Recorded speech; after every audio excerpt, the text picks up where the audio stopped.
Hello and good evening everyone. I hope आप सभी अच्छे होंगे और आपकी पढ़ाई भी अच्छी चल रही होगी। आज की क्लास में मैं लेके आया हूँ इनवर्स ट्रिग्नोमेट्रिक फंक्शंस के कुछ इंपॉर्टेंट एमसीक्यूज जो 1 मार्क में पूछे जाते हैं, 2 मार्क में भी इनसे रिलेटेड पूछ लिया जाता है। ये क्वेश्चंस क्लास 12th वाले बच्चे जो अब 2025 में एग्जाम देंगे उनके लिए तो यूजफुल है ही हैं। जो एचटेट का एग्जाम देने वाले हैं टीचर्स, उनके लिए भी ये क्वेश्चंस काफी ज्यादा यूजफुल होने वाले हैं। इनसे रिलेटेड कॉन्सेप्ट्स ही आपके एचटेट के एग्जाम में पूछ लिया जाता है, कई बार डायरेक्ट क्वेश्चन भी पूछ लिया जाता है। तो देख लेते हैं आज का पहला क्वेश्चन। फर्स्ट क्वेश्चन देख लेते हैं। Tan inverse x is equal to y. तो वाई पूछ रहा है, क्या होगा देखो। Tan inverse x is equal to क्या कह रहा है, वाई। हम सभी जानते हैं जो वैल्यू हम यहां पुट करते हैं वो तो इनपुट होता है, और इनपुट किससे पता चलता है, डोमेन से। किससे पता चलता है, डोमेन से। जो बाहर निकल के आता है आंसर वो क्या होता है, आउटपुट। और आउटपुट को हम मैथमेटिकल लैंग्वेज में क्या बोलते हैं, रेंज बोलते हैं। रेंज और डोमेन ट्रिग्नोमेट्रिक फंक्शंस के आपको याद करने पड़ेंगे, अदरवाइज आप क्वेश्चन नहीं कर पाएंगे इस चैप्टर से, ठीक है ना। तो रेंज और जो डोमेन है ट्रिग्नोमेट्रिक फंक्शंस का, वो आपको लर्न करना पड़ेगा टेबल से। कहीं पे भी मिल जाएगा, बुक में भी, इंटरनेट पे भी, कैसे भी याद कर लो। क्लियर होगी बात, लिख लिख के देखो। अब इसका आउटपुट पूछ रहा है, मतलब रेंज पूछ रहा है। देखो, टेन इनवर्स एक्स की डोमेन भी बता देता हूं क्या होता है, और रेंज भी बता देता हूं। देखो, डोमेन तो होता है ऑल रियल नंबर्स, लेकिन यहां पे वाई पूछ रहा है, और वाई क्या है हमारा, रेंज। रेंज से रिलेटेड है। तो 10 में देखो क्या आता है, 10 का फॉर्मूला वैसे मैं देखूं तो साइन अपॉन कॉस आता है। तो याद करने का तरीका यही है, जो साइन का था रेंज, अब साइन का रेंज आपको याद होना चाहिए -π/2 टू π/2, तो इसी से रिलेटेड आएगा -π/2 टू π/2। साइन में तो ये इंक्लूडेड होते हैं स्क्वायर ब्रैकेट के साथ।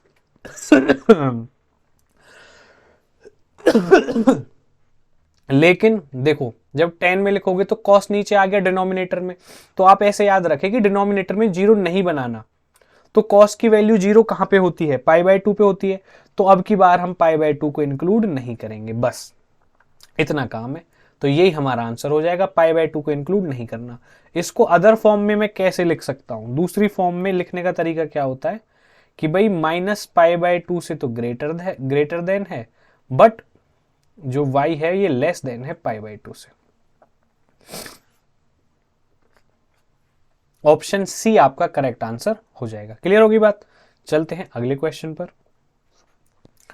कॉस इनवर्स, देखो y की वैल्यू दे रखी है आपको, y is equal to cos inverse x² - 4। इसका डोमेन पूछ रहा है। तो डोमेन क्या होता है, इनपुट, मतलब कॉस के साथ जो एंगल है उसी से डोमेन निकलेगा, वही डोमेन होता है। तो x² - 4 ही फाइंड आउट करना है कि यहां पे x की जो वैल्यू है वो क्या होगी, उसी से हमें पता चलेगा कि क्या डोमेन है।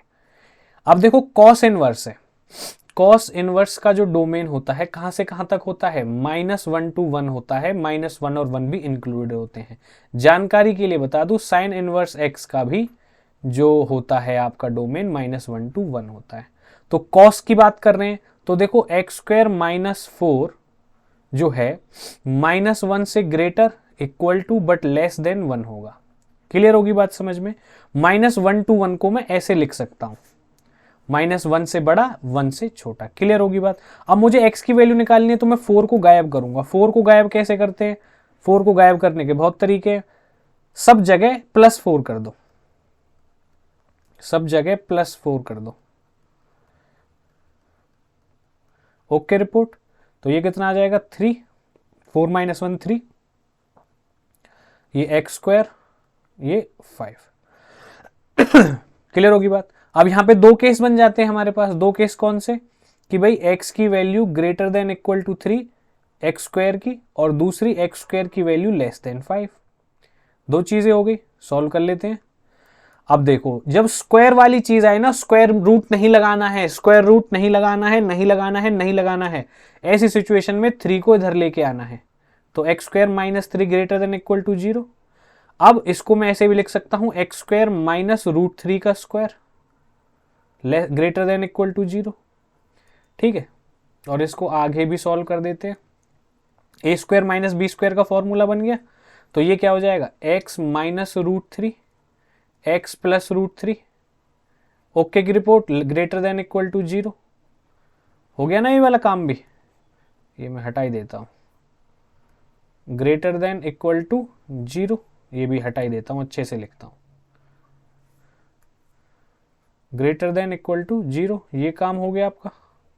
अब यहां से x की वैल्यू क्या, आप क्रिटिकल पॉइंट्स समझ लीजिए, क्रिटिकल पॉइंट्स कहना तो ठीक नहीं होगा। तो देखो ये 0 है, ये 0 के इक्वल कब होगा, या तो ये 0 हो या ये 0 हो। तो इसको 0 के इक्वल पुट कर दोगे, x माइनस √3 इक्वल टू 0, तो x की वैल्यू आ जाएगी √3। ऐसे ही यहां से x की वैल्यू आ जाएगी माइनस √3। दो वैल्यूज आ गई आपके पास, ठीक है, इतना करके रख लो। अब आते हैं इस पे, ऐसे ही ये लेफ्ट हैंड साइड में आएगा तो एक्स स्क्वायर माइनस √5 का होल स्क्वायर बन जाएगा। अब की बार मैंने डायरेक्ट लिख दिया, तो यहां से आपके पास सिचुएशन बनेगी x plus √5 multiply by x minus √5 less than equal to 0। यहां से जो वैल्यूज आएंगे उनको मैं राइट हैंड साइड में लिख देता हूं। x की वैल्यू आ जाएगी यहां पे आपके पास माइनस √5, और यहां से x की वैल्यू आ जाएगी एक √5। क्लियर होगी बात। अब हम क्या करेंगे, हमारे पास ये वैल्यूज आई हैं x की, 1 2 3 4, ये इंटरवल्स आए हैं हमारे पास, क्या है, इंटरवल्स। अब ये इंटरवल्स हम नंबर लाइन पे बना लेंगे। सबसे पहले आपको ये काम करना है, नंबर लाइन पे इन इंटरवल्स को बना लेना है। तो देखो माइनस √3 है, तो माइनस √3 तो कहीं यहां पे आएगा, प्लस √3 यहां पे आ जाएगा, +5 है जो रूट का वो यहां आ जाएगा, और माइनस √5 तो और भी छोटा होगा, वो यहां आ जाएगा। क्लियर होगी बात। ओके की रिपोर्ट, कोई दिक्कत नहीं है, ठीक है ना, इतना काम हो गया। ओके, ये बन गए हमारे पॉइंट्स। अब देखो अकॉर्डिंग टू द कंडीशन, अगर मैं यहां पे बात करूं ग्रेटर देन इक्वल टू 0 है, देखो इसको और अच्छे से समझने के लिए ना हमें दो छोटी नंबर लाइन बना लेते हैं। इसको थोड़ा छोटा कर लेते हैं, इसको थोड़ा छोटा कर लेते हैं, ये कर लिया छोटा। अब देखो पहले मैं इसकी नंबर लाइन बना लेता हूं, इसके लिए, ठीक है, इसके लिए नंबर लाइन बना लेता हूं ऊपर, यहां पे माइनस √3 है, प्लस √3 है। रूट्स के बीच में वैल्यू पॉजिटिव, रूट्स के बीच में वैल्यू नेगेटिव होती है, सॉरी, यहां पे पॉजिटिव नेगेटिव पॉजिटिव, ठीक है, ये इस तरह से चलती है, रूट्स के बीच में नेगेटिव बाकी पॉजिटिव। ओके की रिपोर्ट। अब यहां पे देखो इस इनइक्वालिटी में जहां से √3 वैल्यू निकली है वहां से ग्रेटर देन 0, ग्रेटर देन 0 मतलब पॉजिटिव वैल्यू हमें लेनी है। तो पॉजिटिव वैल्यू कहां से कहां तक आ गई, ये आ गई, ये वाला रीजन आ गया, मतलब यहां से आ गया -∞ टू -√3 तक की बात हो गई। तो ये वाला रीजन आ गया, एक तो हमारे पास ये आ गया, ठीक है, ये रीजन हो गया। अब ये वाली पॉजिटिव लेनी तो √3 से इन्फिनिटी, तो एक ये वाला आ गया √3 से इन्फिनिटी, यहाँ +∞ होता है, यहाँ -∞ होता है। ओके की रिपोर्ट हो गई, कोई दिक्कत नहीं है, ठीक है ना। अब हम क्या करेंगे, यहाँ पे ध्यान से समझेंगे, पर इसके लिए ये वाली नंबर लाइन बना लेते हैं समझने के लिए, -√5 और +√5। ये इनइक्वालिटी कब निकली, जब हमारा जो x की वैल्यू है वो लेस देन 0 थी। लेस देन 0 के लिए हमें नेगेटिव वैल्यूज लेनी होंगी, इनके बीच में नेगेटिव पॉजिटिव पॉजिटिव। तो हमें अब कौन सी वैल्यू लेनी है, नेगेटिव वैल्यू। नेगेटिव वैल्यू कहाँ पे है, बीच में, ये वाला रीजन। ये इंटरवल कहाँ से कहाँ जा रहा है, -√5 टू +√5, -√5 टू +√5, यहां से यहां तक जा रहा है। तो कॉमन मेरा क्या चीज आ गई निकल के, देखो बहुत ध्यान से आप देखें, कॉमन पार्ट क्या आ गया, इंटरसेक्शन, क्योंकि दोनों में कॉमन होना चाहिए। ये ऐसा नहीं है कि ये ले लो या फिर ये ले लो, जो कंडीशन आ रही है वो सेटिस्फाई होनी चाहिए। तो ये कॉमन रीजन आ गया, तो यहां से मेरे पास चीज निकल के आ गई -√5 टू -√3 इंक्लूडेड है, क्योंकि यहां पे भी इक्वल का साइन है और यहां पे भी इक्वल का साइन है, तो ये इंक्लूडेड रहेंगी इस तरह से। अब दूसरी वाली को इकट्ठा लिखने के लिए यूनियन रिप्रेजेंट करते हैं, यूनियन से ये आ गई √3 टू √5। ये हमारा आंसर हो जाएगा ऑप्शन नंबर डी हमारा करेक्ट आंसर हो जाएगा। कहने का मतलब जो भी कंडीशंस थी उनके हिसाब से मैंने दो नंबर लाइन बनाई और दोनों नंबर लाइंस को कंबाइन करके कॉमन पार्ट लिख दिया मैंने यूनियन लगा के। चलते हैं अगले क्वेश्चन पर। देखिए असर्शन रीजन का क्वेश्चन है 2011, 14 और 16 में, ये 2016 है, इतने में पूछा गया है, बहुत अच्छा क्वेश्चन है। देखो रीजन डायरेक्ट देखो, sine inverse x is equal to x आएगा, बिल्कुल साइन से साइन कैंसिल हो जाता है, एक्स आ जाता है, लेकिन ये एक्स साइन के डोमेन में होना चाहिए। साइन का डोमेन हम जानते हैं -1 to 1 स्क्वायर ब्रैकेट में, और कॉस का भी यही होता है। तो रीजन इंडिविजुअली वे में तो करेक्ट है। अब ये इसके एक्सप्लेनेशन है करेक्ट या नहीं है, मतलब ये रिलेटेड है असर्शन ए से, वो हम चेक करेंगे असर्शन ए को सॉल्व करके। अब देखो यहाँ पे कॉट है, क्या है कॉट, तो अंदर भी कहीं ना कहीं कॉट बनाना पड़ेगा। तो देखो अब मैं क्या करूंगा, देखो 1 प्लस साइन एक्स है अंदर, 1 प्लस साइन एक्स को मैं कैसे लिख सकता हूं, देखो 1 प्लस साइन एक्स को मैं कैसे लिख सकता हूं, 2 sine x by 2 cos x by 2, मैं ऐसे लिख सकता हूं। क्लियर, ओके की रिपोर्ट। चलिए देखते हैं, ऐसे लिख सकता हूं। अब 1 को मैं कैसे लिख सकता हूं, 1 को तो कैसे ही लिख दो, साइन स्क्वायर एक्स बाई 2, मतलब sine square x plus cos square x क्या होता है 1, मतलब एंगल सेम होना चाहिए, तो एक्स बाई 2 भी लिख दिया। क्यों लिख दिया, अब देखो ये जो पूरा सिस्टम बन गया ना, ये जो पूरा सिस्टम बन गया, ये क्या सिस्टम बन गया, ये बन गया जी साइन एक्स बाई 2 प्लस कॉस एक्स बाई 2 का होल स्क्वायर बन गया। और जहां पे 1 माइनस साइन एक्स है, 1 माइनस साइन एक्स, इसी तरीके से क्या बन जाएगा, sine x by 2 minus cos x by 2 का होल स्क्वायर, ये बन गया। अब इसको बनने से क्या होगा, क्योंकि देखो ये रूट में है, तो स्क्वायर से रूट कैंसिल हो जाएगा। तो अब मेरा जो क्वेश्चन बन जाएगा ना, वो बन जाएगा cot inverse 1 plus sine x की जगह मैं क्या रखूंगा ये, और स्क्वायर से रूट कैंसिल, तो यहां पे आएगा साइन एक्स बाई 2 प्लस कॉस एक्स बाई 2, प्लस में 1 माइनस की जगह आ जाएगा sine x by 2 minus cos x by 2। Clear, नीचे आ जाओ, 1 plus sine x same sine x by 2 cos x by 2, plus नहीं माइनस है यहाँ पे, तो माइनस साइन एक्स बाई 2, ये माइनस का प्लस कॉस एक्स बाई 2। ऐसा करने से क्या हो गया, ऐसा करने से बहुत कुछ हो गया, ध्यान से देखो, कॉस एक्स बाई 2 से cos x by 2 cancel, sine x by 2 से साइन एक्स बाई 2 कैंसिल, ऊपर sine x by 2 sine x by 2 बचा, मतलब cot inverse 2 sine x by 2 divided by 2 cos, नीचे कॉस बचा 2 कॉस एक्स बाई 2, 2 से 2 cancel, sine upon cos क्या होता है साइन अपॉन कॉस क्या होता है 10 होता है ना, 10 एक्स बाई 2, लेकिन यहां पे तो कॉट आना चाहिए था। तो देखो कहीं गलत तो नहीं काट दिया हमने, ध्यान से देख लो एक बार भाई, ऊपर कॉस कटा, ये आपका कोई दिक्कत नहीं है, आप ना इसको उल्टा करके भी लिख सकते हो, इसको आप ऐसे भी लिख सकते हो, cos x by 2 minus sine x by 2, इसका स्क्वायर करोगे ना तब भी यही आएगा। तो जब मैं ऐसा करूंगा तो ये आपस में इंटरचेंज हो जाएगा, मतलब कॉस आगे आ जाएगा, cos x by 2 minus sine x by 2, और जब मैं इस तरह से करूंगा तो मेरा क्या हो जाएगा, साइन से साइन कैंसिल, और नीचे जो है ये माइनस का रहे, ये प्लस का रहेगा, ये माइनस का, और नीचे मेरा क्या कैंसिल हो जाएगा, ऊपर कॉस है, नीचे ऊपर साइन कैंसिल हो जाएगा, नीचे कॉस कैंसिल हो जाएगा। कहने का मतलब है इसको आगे पीछे करके लिख लो, क्योंकि हमें ऊपर कॉस चाहिए, ठीक है ना। मैं चलो दोबारा ही लिख देता हूं, वरना तुम कंफ्यूज आ जाओगे। ये देखो दोबारा ही कर देता हूं,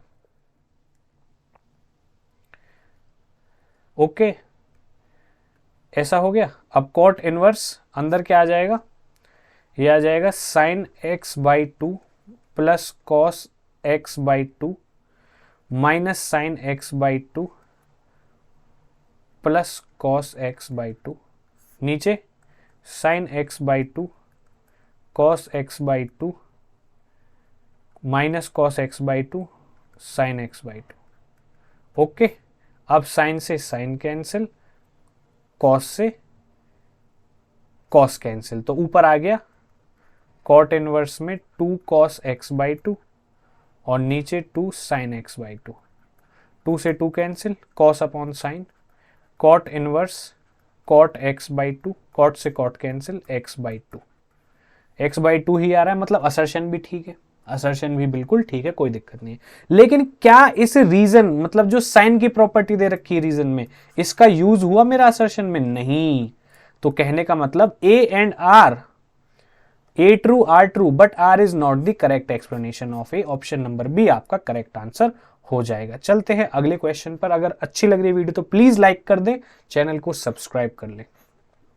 राइट द प्रिंसिपल वैल्यू। देखो प्रिंसिपल वैल्यू कैसे लिखते हैं, देखो ये कॉस इनवर्स है √3/2।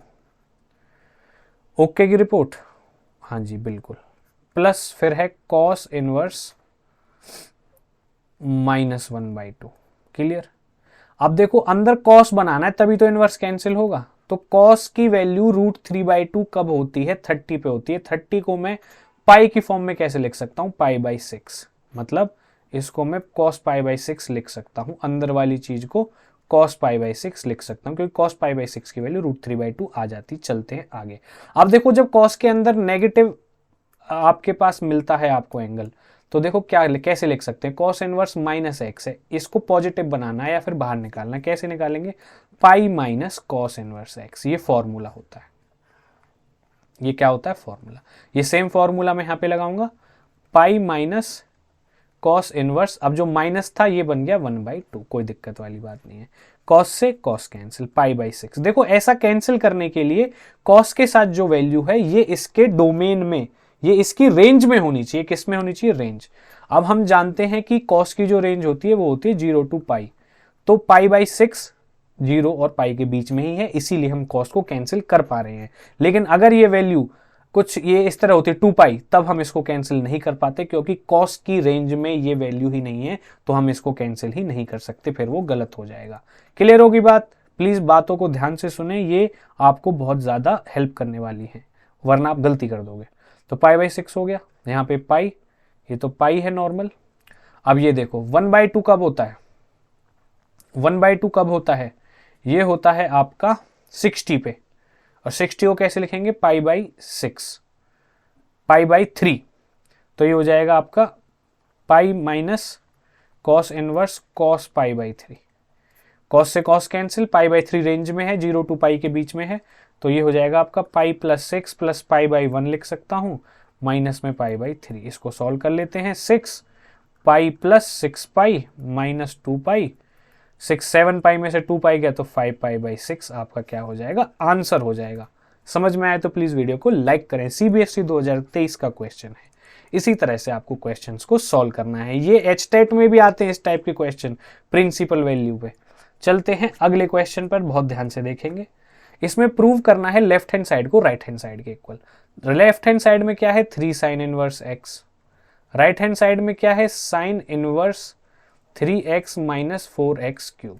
x की वैल्यू -1 to 1 है, ठीक है जी, कोई दिक्कत वाली बात नहीं, -1 to 1 है। अब देखो अगर आप ध्यान से देखें, इसमें 3x - 4x क्यूब पर जैसे ही मेरी नजर जाती है तो मुझे एक फॉर्मूला दिखाई देता है, 3 sin x - 4 sin cube x। ये फॉर्मूला दिखाई देता है, ये किसका फॉर्मूला है, आपको याद आएगा, ये फॉर्मूला है sin 3x का। अब ये फॉर्मूला यहां कैसे बनाऊंगा, लेट्स पुट